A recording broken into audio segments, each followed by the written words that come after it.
Hope you all fine. आज हम analysis of financial statement के अंदर कंपैरेटिव बैलेंस शीट के बारे में डिस्कस करेंगे। देखिए बेटे, हम पहले भी ये बात डिस्कस कर चुके हैं कि जो थ्योरी का टॉपिक था वो आपका खत्म हो चुका है और ये सारे प्रैक्टिकल्स हैं। अब इनके अंदर प्रैक्टिकल्स जो है कोई इतना वो नहीं है, सिर्फ आपने क्या करना है, जो ये परफॉर्मा, जैसे मैंने परफॉर्मा बनाया होगा, इन परफॉर्मेंस को पहले 4-5 बार लिख के देखना है, लर्न करने की कोशिश करनी है। जब ये परफॉर्मा लर्न हो जाएगा तो क्वेश्चन करने में आपको 1% भी दिक्कत नहीं आएगी, क्योंकि इस परफॉर्मे के अंदर ये शो करना है। परफॉर्मा कैसे बनाना है उसके बारे में थोड़ा सा हम इसमें डिस्कस करेंगे। आज हम कंपैरेटिव बैलेंस शीट और कोशिश करेंगे कि कंपैरेटिव इनकम स्टेटमेंट का परफॉर्मा भी हम लाइव बना के जो है उसके हिसाब से जो है एक परफॉर्मा समझ में आएगा, दूसरा तो फिर वो इन्फॉर्मेशन जो आपकी बुक में सबसे पहले परफॉर्मेंस ही दिए हुए हैं, वो परफॉर्मेंस आपने उसी तरीके से उनको प्रॉपर वे में लर्न करा है और प्रॉपर परफॉर्मेंस जो बनाना है। इसमें पर्टिकुलर का होगा, उसके बाद यहाँ पे नोट्स, अगर कोई नोट्स नंबर लिखा हुआ है,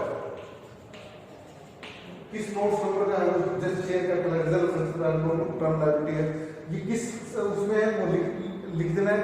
और उसके बाद अमाउंट, ध्यान रखना सबसे पहले हमारा प्रीवियस ईयर होगा, उसके बाद करंट ईयर, उसके बाद इंक्रीज डिक्रीज, ये प्लस माइनस लिखा हुआ है, इंक्रीज डिक्रीज का मतलब क्या है, यानी इन दोनों के अंदर मान लीजिए share capital first year 5 lakh रुपए की थी, नेक्स्ट ईयर वो 7 लाख रुपीज की होगी, यानी प्रीवियस ईयर में जो कैपिटल हमारी 5 लाख रुपीज की थी वो करंट ईयर में 2 सालों में दिया होगा आपको, प्रीवियस ईयर और करंट ईयर, इन 2 सालों में कंपेयर करना है आपने बैलेंस शीट। वो एक ही कंपनी की भी हो सकती है, अलग अलग 2 कंपनीज की भी हो सकती है, डिपेंड अपॉन सिचुएशन। आपने उसमें कुछ नहीं करना, आपने सिर्फ ये परफॉर्मा बनाना है और परफॉर्मे के हिसाब से जो है उसको जो वैल्यूज दे रखी है उनको पुट करते रहना है। वो वैल्यूज कौन कौन सी दी होंगी, ये परफॉर्मा आपको इसी तरीके से जो है ध्यान रखना पड़ेगा। इसमें सबसे पहले बैलेंस शीट के परफॉर्मे के उसमें हम डिस्कस कर रहे हैं। सबसे पहले आपको जो दिया होगा equities and liabilities, balance sheet की इक्विटीज एंड लायबिलिटीज ये मेन हेड है। जैसे मैं फर्स्ट चैप्टर में फर्स्ट डे में बात किया था कि आपको मेजर हेड लर्न करना है, मेजर हेड के बाद सब हेड, उसकी सब हेड में वो कहां पे किस उसमें आएगा वो चीज आपको ध्यान रखनी है। मेजर हेड इसका इक्विटीज एंड लायबिलिटीज है, उसके अंदर इसका जो मेन हेड है वो शेयर होल्डर फंड है। शेयर होल्डर फंड जो है उसमें ये शेयर कैपिटल जो है वो उसके सब हेड के अंदर आएगा। तो यहाँ पे सबसे पहले इक्विटीज एंड लायबिलिटी, उसके बाद share holder fund. Share holder fund में ये पार्ट है शेयर कैपिटल, फिर रिजर्व सरप्लस। अगर आपको क्वेश्चन में रिजर्व सरप्लस दिया हुआ है, क्वेश्चन में मैं एक एग्जांपल भी इसके बाद करके दिखाऊंगा, इसी उसमें दिया हुआ तो लिख देंगे, नहीं दिया हुआ तो कोई जरूरत नहीं है लिखने की, फिर वही आइटम्स लिखनी है जो आपको क्वेश्चन के अंदर दी हुई है। अगर आपको क्वेश्चन के अंदर कोई आइटम नहीं दी हुई है और इसमें आपने परफॉर्मे में लर्न कर रखी है तो उसको आप छोड़ दोगे, बाकी के आइटम लिखोगे। इस चीज का ध्यान रखना। 5 लाख से 7 लाख होगा तो यानी 2 लाख की इंक्रीजमेंट आई, 5 लाख से 7 लाख यानी 2 लाख का इंक्रीजमेंट। यहाँ पे जो इंक्रीज डिक्रीज है ये 2 लाख रुपीज हम ध्यान रखेंगे। अब यहाँ पे परसेंटेज निकालेंगे, यहाँ पे जो परसेंटेज निकालोगे चाहे किसी की भी निकालो आप, उस परसेंटेज का एक ही फार्मूला है, सब में वो एक फार्मूला इंप्लीमेंट करना है। वो फार्मूला क्या है, increase decrease divided by previous year, जिसका निकालो मल्टीप्लाइड बाय 100। हर एक उसके अंदर ये फॉर्मूला जो है इंप्लीमेंट करना है। इंक्रीज डिक्रीज का मतलब क्या है, यहाँ पे अगर इंक्रीज है तो इंक्रीज और अगर डिक्रीज है तो डिक्रीज। अगर मान लो 2 लाख रुपए का डिक्रीजमेंट होता तो भी हम 2 लाख रुपए ऊपर ही लेते, और नीचे प्रीवियस ईयर का अमाउंट, अगर आपके शेयर कैपिटल का प्रीवियस ईयर का अमाउंट यानी divided by 5 lakh, 2 lakh divided by 5 lakh, ये यहां पे लिख देता हूं, 2 lakh divided by 5 lakh multiplied by 100, यानी it means there is 40% increment. क्या नाम 40% लिखेंगे, क्योंकि आप सीधा 40% ऊपर दिया हुआ है, ये सारा जो है परसेंटेज दिया। तो इस तरीके से आपने जो आइटम जिस हेड से रिलेटेड है उस हेड के अंदर वो आपने इस तरीके से उसका इंक्रीज डिक्रीज निकाल के उसका जो है परसेंटेज निकाल देना है। वो जो दी हुई है उनका निकाल देंगे और जो नहीं दी हुई है उनको हम जो है छोड़ देंगे। ऐसे ही आपको रिजर्व सरप्लस का अगर दे रखा है वही पहले हम प्रीवियस ईयर का लिखेंगे, उसके बाद करंट ईयर का लिखेंगे और उसके बाद जो है इंक्रीज डिक्रीज देन परसेंटेज जो है उसकी कैलकुलेट कर देंगे। यहाँ पे एक चीज ध्यान रखने वाली है, जो आपने कंपैरेटिव स्टेटमेंट का ये परफॉर्मा बनाना है, इसमें ध्यान रखना पहले प्रीवियस ईयर आएगा फिर करंट ईयर आएगा। और जो कंपनी एक्ट के अकॉर्डिंग जो आपको कंपनी की बैलेंस शीट दी होगी, बैलेंस शीट में ध्यान रखना बेटे पहले आपको करंट ईयर दिया होगा उसके बाद प्रीवियस ईयर दिया होगा। अगर आप ये चीज नहीं समझोगे तो क्वेश्चन जो है 100% गड़बड़ करके आओगे। तो इस चीज को समझ के आपने प्रीवियस ईयर वाला प्रीवियस ईयर के अंदर लिखना है और करंट ईयर वाला करंट ईयर में लिखना है, तो आपके क्वेश्चन में गलत होने के चांसेस नहीं होंगे। ऐसे आप सारी एसेट साइड को लिख लोगे, लायबिलिटी साइड को लिख लोगे, फिर एसेट साइड का आप करोगे। एसेट साइड का देखिए एसेट यहाँ पे पहले लायबिलिटी देखिए इक्विटीज एंड लायबिलिटी, उसके बाद non current liabilities. Non current liabilities कौन सी होती है? ये वो लायबिलिटीज होती है जिनको लॉन्ग टर्म के बाद जिनकी रिपेमेंट करनी होती है। उसके अंदर हम कौन सी उसकी सब हेड कौन से लेते हैं? Long term borrowings, long term provisions, उसके बाद जो है हमारी करंट लायबिलिटीज आ जाती है। करंट लायबिलिटीज में short term borrowings, trade payables, other current liabilities जैसे प्रोविजंस है कोई, और उसके बाद शॉर्ट टर्म प्रोविजंस। ऐसे अगर ये है ये सारे के सारे जो है आपके करंट लायबिलिटीज के अंदर इंक्लूड होते हैं। फिर आपके पास आ जाता है एसेट्स। एसेट्स भी आपकी बेटे दो टाइप की होती है। दो टाइप की एसेट्स में हम क्या करते हैं, एक आपकी होती है फिक्स एसेट्स यानी non current assets. Non current assets वो होती है जो हमारी जो है जिनको रीसेल के लिए यूज नहीं करते, और करंट एसेट्स वो होती है जिनको हम जो जिनकी एक साल के अंदर जिनको हम कैश में कन्वर्ट कर लेते हैं। तो नॉन करंट एसेट्स में fix assets, non current investments, long term advances. Long term advances का जो आपने दे रखे हैं, और करंट एसेट्स के अंदर आपके आते हैं करंट इन्वेस्टमेंट, ट्रेड रिसीवेबल और शॉर्ट टर्म प्रोविजंस। ये सारे जो है इसके अंदर हम जो है इंक्लूड करते हैं। Cash in hand, cash equivalents, inventories, वो सारी जो है हम करंट एसेट्स के अंदर इंक्लूड करते हैं। इस तरह से आपने इसका एक परफॉर्मा बनाना है, और इस परफॉर्मे को आपने इस तरीके से लिख के 4-5 बार कम से कम जो है लर्न करना है। अब देखिए इसी फेज में आगे फर्स्ट एग्जांपल दिया हुआ है ऑन पेज 3.7 पेज पे, 3.7 पेज पे फर्स्ट एग्जांपल दिया हुआ है। देखिए बेटे इसको हम कंपैरेटिव स्टडी इसकी बैलेंस शीट हम कैसे हम वो बनाएंगे उसमें देखिए। सबसे पहले आपको दिया हुआ है इक्विटीज एंड लायबिलिटी। यहाँ पे बैलेंस शीट देखिए, बैलेंस शीट दी हुई है क्वेश्चन के अंदर, और जो बैलेंस शीट दी होगी उसमें सबसे पहले करंट ईयर, मैं भी जो आपको बात कर रहा था, पहले आपको करंट ईयर होगा उसके बाद आपको जो है प्रीवियस ईयर होगा। पर आपने यहाँ पे क्वेश्चन के अंदर पहले प्रीवियस ईयर लिखना है फिर आपने करंट ईयर लिखना है। इस चीज का ध्यान रखना है बस, और उसमें बाकी जो है वो फॉर्मूला तो जो है सब में जो है सेम लगेगा। अब इसमें सबसे पहले शेयर होल्डर फंड, अब कैपिटल देखिए, शेयर कैपिटल दी हुई 10 लाख, पहले 5 लाख प्रीवियस ईयर में, करंट ईयर में 10 लाख होगा। 5 लाख से यहाँ पे 10 लाख होगा। तो अगर हम इसकी परसेंटेज निकालेंगे इंक्रीज, इसमें जो है 5 लाख रुपए इंक्रीज में तो परसेंटेज निकाल लो, 5 lakh divided by 5 lakh multiplied by 100, तो ये 100% की इंक्रीजमेंट होगा। तो आपको उससे कोई लेना देना नहीं, चाहे जितनी मर्जी उसकी वो हो, तो वो 100, 200, 400 कितने परसेंट भी हो सकती है, आपने सिर्फ उसकी परसेंटेज निकालनी है, दैट्स ऑल।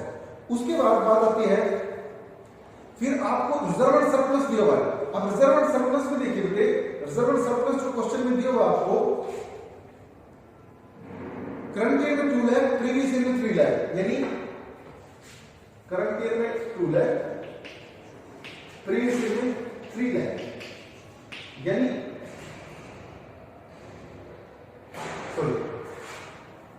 प्रीवियस ईयर में 3 लाख, करंट ईयर में 2 लाख, यानी 1 लाख रुपीस का आपका जो है इसमें डिक्रीजमेंट आया। अब ये जो डिक्रीजमेंट है, ये 1 लाख का डिक्रीजमेंट, इसको आप ब्रैकेट में लिखिए, और जब इसके percentage 1 lakh divided bye 3 lakh multiplied by 100, तो वो आ गया आपका 33.33%। ये आपका डिक्रीजमेंट आ जाएगा इसका, 33.33% वो आपका जो है डिक्रीजमेंट है, और आप डिक्रीजमेंट के लिए आप इसको जो है ब्रैकेट में इसको शो कर सकते हैं।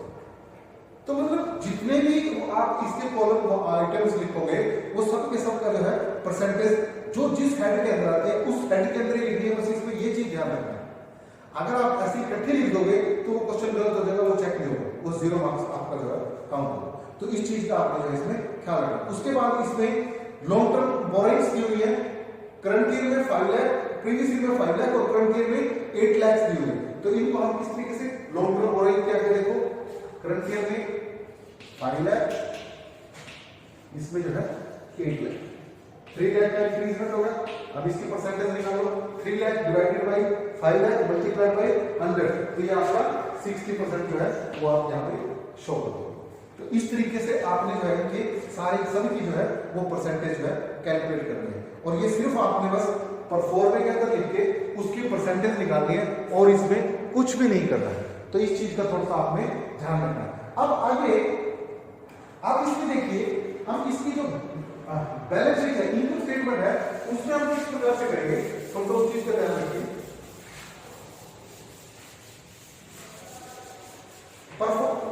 फार्मूला यही रहेगा, सेम फार्मूला, इसी फार्मूले से हम क्वेश्चन करेंगे, increase decrease divided by previous year multiplied by 100, उसी तरीके से आप उसका जो है वो करेंगे। और इसका परफॉर्मा जो है, परफॉर्मा भी सेम यही, परफॉर्मा सेम यही रहेगा, बस यहाँ पे जो इसकी पर्टिकुलर्स है वो चेंज हो जाएगी, क्योंकि ये हम क्योंकि बैलेंस शीट का परफॉर्मा बना रहे थे, तो बैलेंस शीट का जो है बैलेंस शीट के हिसाब से एसेट्स और लायबिलिटी जो है वो लिखी जाती है। अब क्योंकि हम इनकम स्टेटमेंट का बना रहे हैं, कंपैरेटिव इनकम स्टेटमेंट, तो उस सिचुएशन के अंदर हम जो है इनकम स्टेटमेंट का परफॉर्मा बनाएंगे, जिसके अंदर हम sale, net sale, cost of goods sold, इसको जो है इसमें शो करेंगे। अब ये जो परफॉर्मा जो बनाया जाएगा उसमें क्या होगा, सबसे पहले आएगा revenue from operation, revenue from operation, इसको हम सेल बोलते हैं। इसके बाद इसमें से करेंगे एड अदर इनकम, यानी रेवेन्यू फ्रॉम ऑपरेशन जो आपकी सेल आई है, अगर आपको कोई सेल के अलावा कोई बिजनेस में और इनकम हुई है तो वो भी जो है इसको इसके अंदर ऐड कर दोगे। अब उसके बाद इसमें ये दोनों ऐड करके वही same previous year, current year, increase decrease divided percentage निकालो, और इसको जो है हम टोटल कर देंगे। ये आपके पास टोटल रेवेन्यू आ जाएगा, इसको हम टोटल रेवेन्यू लिखेंगे, टोटल रेवेन्यू, ये आपके पास टोटल रेवेन्यू आ रहा है। इस टोटल रेवेन्यू में से, टोटल रेवेन्यू में से आप क्या करोगे, कॉस्ट ऑफ मटेरियल के expenses less cost of material. अब कॉस्ट ऑफ मटेरियल में देखिए क्या क्या चीज दी होगी आपको, कॉस्ट ऑफ मटेरियल कंज्यूम्ड, इसमें purchase of stock in trade, purchase of stock in trade, अगर ऐसा दिया हुआ है तो उसको हम उसके वो लिख लेंगे जो जो फिगर्स दी हुई है। उसके बाद change in inventories of finished goods, change in, अगर ये कुछ दिया हुआ है, change in inventories of finished goods, अगर ऐसे उनकी जो अमाउंट दी हुई है तो previous year, current year, previous year, current year, और उसके बाद इंक्रीज डिक्रीज डिवाइडेड बाई 100, वो आपकी जो है वो परसेंटेज आ जाएगी, तो उसको हम इसमें शो कर देंगे। ये सेम है, previous year, current year, increase decrease divided by 100। उसके बाद इसके अंदर आ जाएगा एम्प्लॉय बेनिफिट एक्सपेंसेस, ये सारी चीजें इनमें से लेस करनी है, ये एक्सपेंसेस है हमारे, एम्प्लॉय बेनिफिट एक्सपेंसेस, अगर कोई ऐसे एम्प्लॉय बेनिफिट एक्सपेंसेस भी है तो उसको भी लेस कर लेंगे। उसके बाद फाइनेंस कॉस्ट, जो हमें उसका कोई खर्चा दिया हुआ है, अगर शेयर इशू वगैरह करने का, फाइनेंस कॉस्ट, अगर ऐसे ही खर्चा दिया हुआ है तो उसको भी इसमें से लेस कर देंगे। उसके बाद डेप्रिसिएशन एंड अमोर्टाइजेशन एक्सपेंसेस, अगर आपको दिया हुआ उसमें डेप्रिसिएशन एंड अमोर्टाइजेशन एक्सपेंसेस। अगर ऐसे कोई एक्सपेंसेस दिए हैं तो उन एक्सपेंसेस को previous year current year divided by 100 करके वो हम जो है इसमें शो कर देंगे। और कोई एक्सपेंसेस दिया हुआ है, ये सारे एक्सपेंसेस जितने भी है ना, अदर एक्सपेंसेस, ये जितने भी आपको एक्सपेंसेस दिए हुए हैं, इन सारे एक्सपेंसेस की परसेंटेज निकाल के इनका